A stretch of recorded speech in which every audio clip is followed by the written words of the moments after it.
Hi. The Stranglers were a strange band.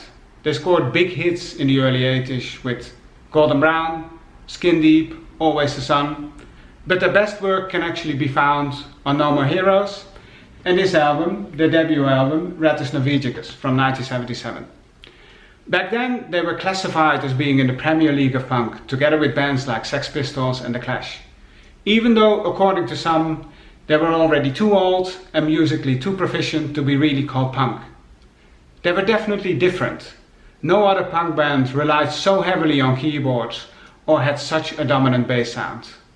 Sometimes they really sound like an industrialized version of The Doors. Today the Stranglers would be forbidden, or at least severely criticized for being sexist, violent and even racist. And if you listen to songs like Princess of the Streets, Peaches and Ugly, all on this album, you can definitely hear the sex system, if you want to take it all very seriously.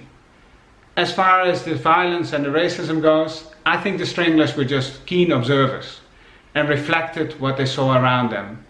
And trust me, plenty of violence and racism on the streets of 1977 London. In the end, it's all up to you. You decide what you want to focus on.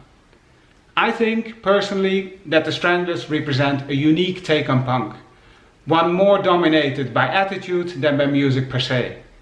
Their no-nonsense, aggressive attitude automatically made them punk.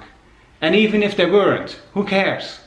Just listen to a song like Get a Grip on Yourself, the bass and drums propelling it forward, the keyboard circling around the singing, all classic Strangler stuff, all pure, authentic and worth listening to.